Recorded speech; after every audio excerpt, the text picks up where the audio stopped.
Hello students, कैसे हैं आप लोग। होप तैयारी अच्छी चल रही होगी। कॉन्सेप्ट समझो, कॉन्सेप्ट याद करो, कॉन्सेप्ट को अच्छी तरीके से उतारो दिमाग में और उसके बाद क्वेश्चन अप्लाई करो। सारी डिटेल्स क्वेश्चन से आती है, क्वेश्चन अप्लाई करने से आप होशियार बनते हो। ठीक है, तो कॉलिगेटिव प्रॉपर्टीज़ में पहली प्रॉपर्टी है वो है कि अगर आप किसी सॉल्वेंट में यानी वोलेटाइल सॉल्वेंट में अगर आप कोई सॉल्यूट डालते हो जो कि नॉन वोलेटाइल है तो उसके बॉइलिंग पॉइंट पर क्या फ़र्क पड़ता है। इस प्रॉपर्टी का नाम है पहली कॉलिगेटिव प्रॉपर्टी है और इस प्रॉपर्टी का नाम है elevation in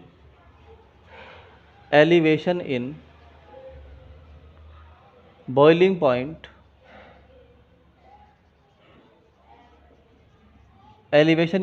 point on adding non volatile solute. या इतना काफ़ी है, इतना याद कर लो कि एलिवेशन इन बॉइलिंग पॉइंट इस टॉपिक का नाम है। एलिवेशन का मतलब होता है इंक्रीज़ यानी उठ जाना, इंक्रीज़ होना। बात समझ में आई? यानी बॉइलिंग पॉइंट इंक्रीज़ होगा। बॉइलिंग पॉइंट क्या होता है, जिन बच्चों को बॉइलिंग पॉइंट भी नहीं पता उनकी नहीं है कोई ख़ता।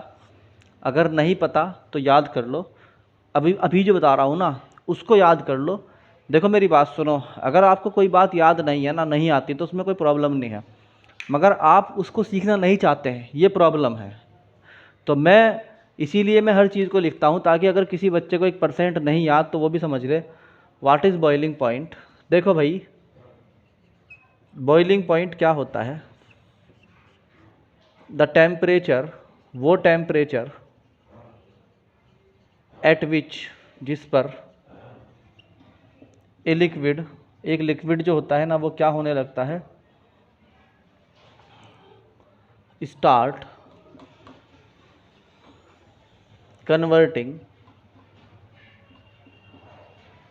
Into gaseous state.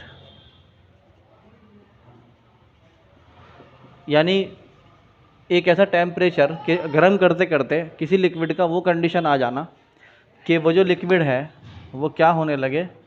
अगर आप यहाँ फ्लेम लगाओगे, फ्लेम यानी आप हीट लगाओगे और ये लिक्विड है तो ये लिक्विड अब गैस बनना शुरू कर दे। इस कंडीशन में ये वेपर बन जाए या गैस बन जाए, इस वक्त जो टेम्परेचर होगा that is called boiling point. बात समझ में आई? इस वक्त जो टेम्परेचर होगा that is called boiling point. तो बॉइलिंग पॉइंट है तो हम कहते हैं कि when a non volatile solute is added to a volatile solvent, then the boiling point of जो बॉइलिंग पॉइंट होगा ना ऑफ द सॉल्वेंट या ऑफ द सॉल्यूशन वो क्या हो जाता है बच्चों, इंक्रीज़ हो जाता है। क्या हो जाता है? इंक्रीज़ हो जाता है। यही प्रॉपर्टी है जो पहली प्रॉपर्टी है कि क्या होगा अगर हम एक वोलाटाइल सॉल्वेंट के अंदर एक नॉन वोलाटाइल सॉल्यूट डाल दें। तो मान लीजिए कि आपके पास एक जार था। क्या था बच्चों? एक जार था और उस जार में आपने एक वोलाटाइल सॉल्वेंट रखा हुआ है। क्या रखा हुआ है बच्चों उसके अंदर? Volatile solvent. अच्छा, बहुत से बच्चे परेशान हैं कि जी वोलेटाइल और नॉन वोलेटाइल फिर भूल गए पढ़ते पढ़ते। तो भाई जो आराम से इवेपोरेट हो जाता है उसे कहते हैं वोलेटाइल, और जो इवेपोरेट नहीं हो पाता उसका बॉइलिंग पॉइंट बहुत ज़्यादा होता है, that is cold non volatile. बहुत सिंपल सी बात है, इसको याद कर लो। तो वोलेटाइल क्या है? यहाँ पर एक सॉल्वेंट है। इस सॉल्वेंट को आपने जार के अंदर बंद किया था, फिर आपने इसको उबाल के देखा। यहाँ पर हीट लगाकर आपने हीट लगाई एक बर्नर के थ्रू और आपने देखा कि इसका जो बॉइलिंग पॉइंट है वो है टी नॉट। तो हम कहते हैं टी बी नॉट, हम कहते हैं कि let the boiling point of a pure solvent is, एक प्योर सॉल्वेंट का बॉइलिंग पॉइंट है बच्चों कितना, solvent is T B nought. T B nought, nought का मतलब प्योर से होता है। अक्सर केमिस्ट्री में और फिजिक्स में या मैथ में और बायोलॉजी में भी अगर हम कहीं पर नॉट लगा रहे हैं तो उसका अक्सर मतलब स्टैंडर्ड कंडीशन से होता है, आइडियल कंडीशन से होता है, प्योर कंडीशन से होता है। तो यहाँ लगाया T B naught. After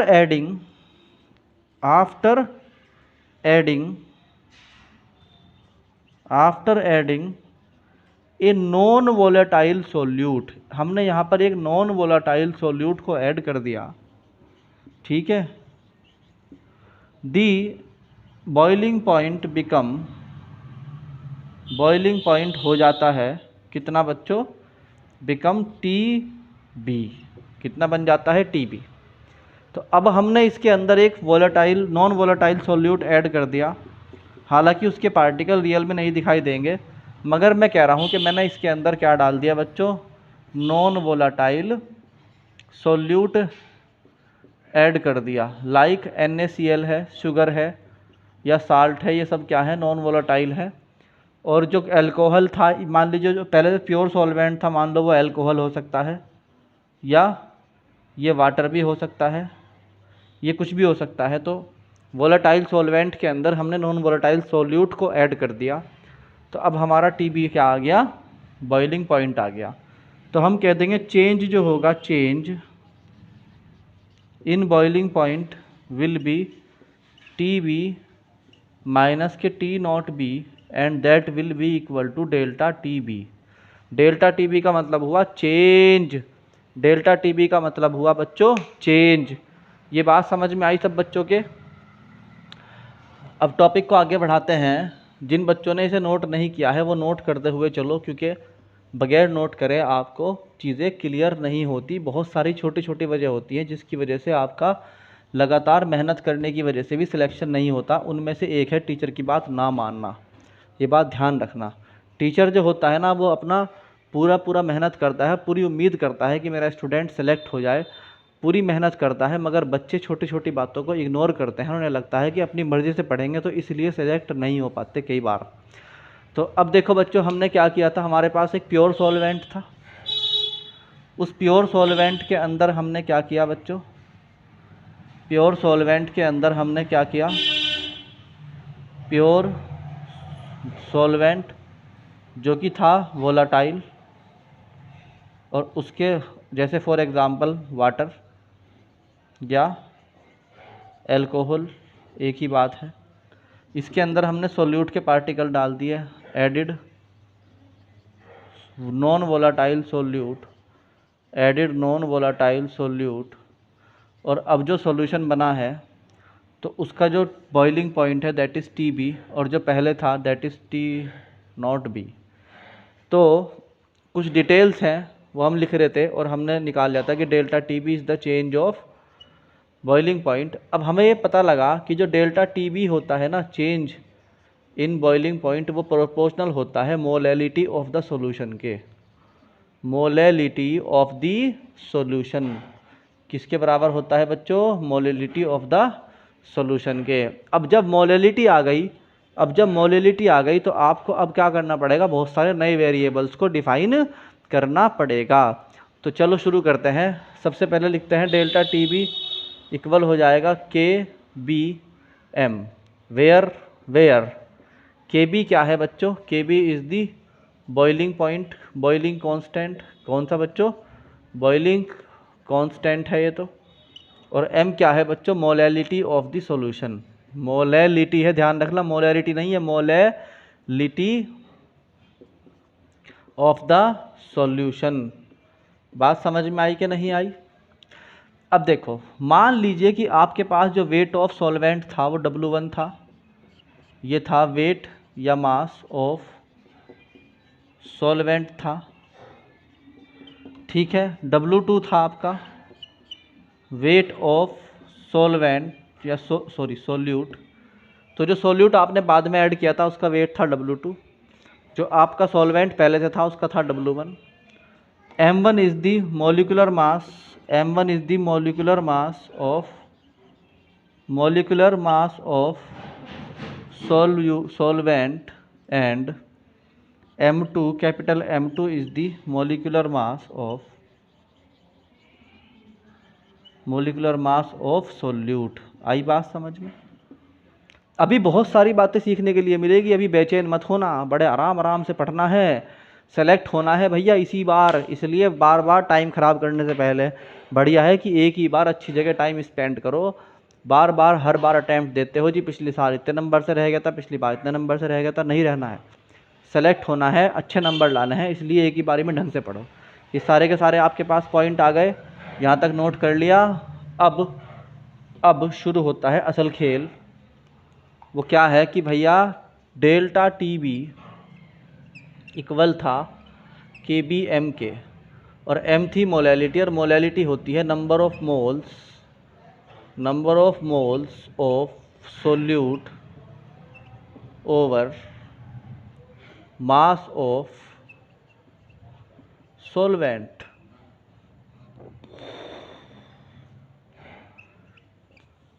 in KG. आई बात समझ में? तो पहले m ही निकाल लो, ये हो गया n2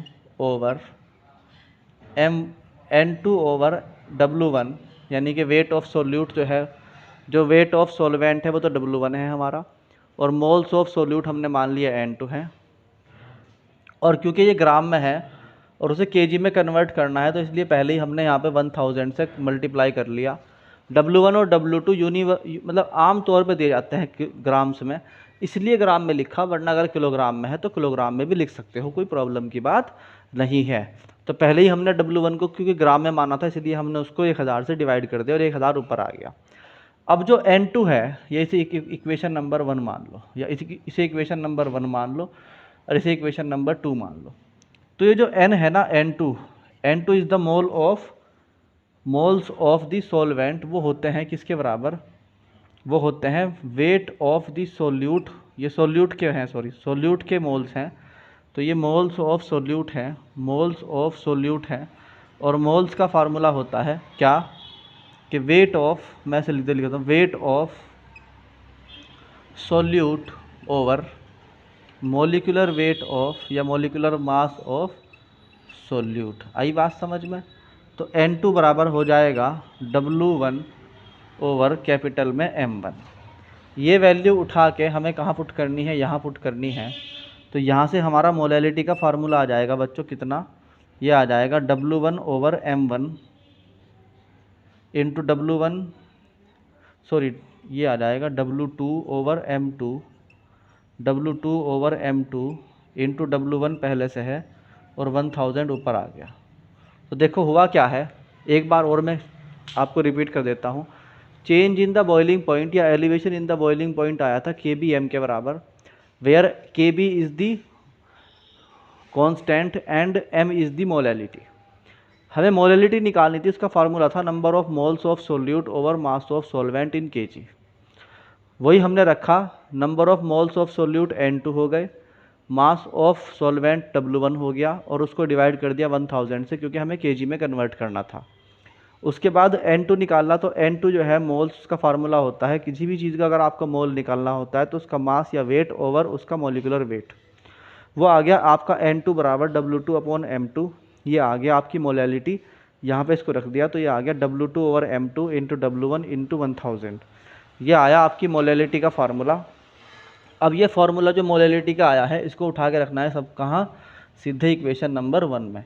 इक्वेशन 1 जो है वो आ गई आपकी, याद कर लो एक बार। इक्वेशन 1 क्या थी आपकी? Delta T B equal to थी के बी एम, ठीक है, ये इक्वेशन नंबर 1 थी। फिर इक्वेशन नंबर 2 आई थी, और अब हमने निकाल दिया है क्या? मोलैलिटी का formula, that is W2 over M2 into W1 into 1000। और अब इसको हमने यहाँ पुट कर दिया, पुट इन इक्वेशन 1। तो पुट जब करोगे इक्वेशन नंबर 1 में, तो ये आ जाएगा delta T B equal to K B into W2 over M2 into W1 into 1000। अब ये सारा झमेला किया क्यों है? अब आएगी असली बात, क्लाइमैक्स वाली। अब आएगी असली बात, क्लाइमैक्स वाली। असल में सारा का सारा टॉपिक जुड़ा हुआ है फोरेंसिक्स से, यानी लेबोरेटरी वर्क से जुड़ा हुआ है। कभी कभी हमें किसी ऑब्जेक्ट का या किसी भी केमिकल का मॉलिक्यूलर मास नहीं मालूम होता, उसका मॉलिक्यूलर मास अननोन, यानी मॉलिक्यूलर मास अननोन पार्टिकल का, अननोन सब्सटेंस का मॉलिक्यूलर मास निकालने के लिए एक एक्सपेरिमेंट करा गया। तो जो सॉल्यूट होते हैं उनकी नेचर अलग अलग होती है। तो मान लीजिए किसी ने किसी को पानी में कुछ मिला के दे दिया। अब आपने, जो आपके पास था प्योर वाटर, मान लो ऐसे, आपने देखा कि भाई मुझे पानी दिया गया था मगर पानी पीने के बाद तबीयत ख़राब हो गई। तो आप कहोगे पानी से तबीयत ख़राब होनी नहीं चाहिए थी, डॉक्टर कहेगा भाई पानी से तो तबीयत ख़राब नहीं होनी चाहिए थी। इसका मतलब कुछ ना कुछ ऐसा हुआ जो पानी के अंदर मिक्स था मगर आपको पता नहीं लगा। तो वो क्या था उसको हमें चेक करना था, उसके लिए हमने कई एक्सपेरिमेंट किए। तो हम एक्सपेक्ट करते हैं कि भाई हो सकता है कि वो जो सोल्यूट था उसके ऐड करने से जो है वो मॉलिक्यूलर यानी उसका जो बॉइलिंग पॉइंट था वो इंक्रीज़ हो गया हो, या फ्रीजिंग पॉइंट डिक्रीज़ हो गया हो, या वेपर प्रेशर बदल गया हो, या उसका ऑस्मोटिक प्रेशर बदल गया हो। तो ये 4 विधियां हैं, 4 प्रोसेस हैं जिनके थ्रू हम चेक करते हैं। तो हम चारों से गुजारते हैं। जो पानी बचा हुआ था या जहाँ से हमने सोर्स से पानी लिया था उसमें से दोबारा हमने 4 गिलास लिए और चारों जगह अप्लाई किया, तो और वहाँ से हमें क्या मिलता है, मॉलिक्यूलर मास मिल जाता है। अब मॉलिक्यूलर मास की टेबल पहले से हमारे पास सारे केमिकल्स की रखी हुई हैं, तो हम उससे कंप्यूटर के अंदर मैच कर लेते हैं और हमें पता लग जाता है कि वो M2 क्या था। यानी M2 की वैल्यू मान लीजिए 98 आ गई, तो ये किसकी है, उसी से हम ऐड कर लेंगे। तो ये जो है ना, ऐसे मान लीजिए 44 आ गई, तो 44 का मतलब होगा ये कार्बन डाइऑक्साइड है।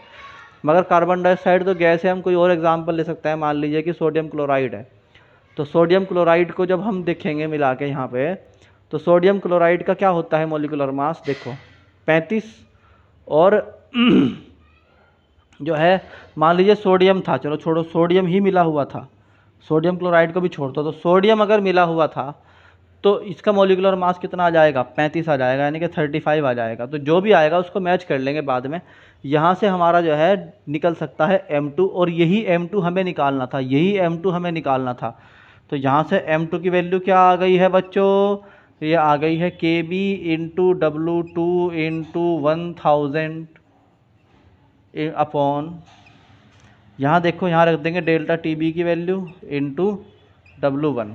ये हमारा आया है मॉलिक्यूलर मास का फार्मूला। एक बार और बता रहा हूँ मैं आपको, हमें मान लीजिए किसी लिक्विड के अंदर पता लगाना था कि कोई सॉल्यूट मिला हुआ है, तो अगर हम उसका मॉलिक्यूलर मास निकाल लें तो हम उसको आराम से डिफ़ाइन कर सकते हैं कि ये क्या था।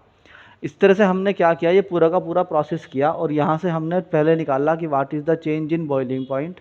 फिर हमने उनके सारी वैल्यूज़ को पुट किया, और सारी वैल्यूज़ को पुट करने के बाद हमें मॉलिक्यूलर मास मिल गया है अब अपने सॉल्यूट का। तो बच्चों ये था हमारा टॉपिक जो हमारी एक colligative property elevation in boiling point ख़त्म हो गई, या क्या है, पूरी हो गई।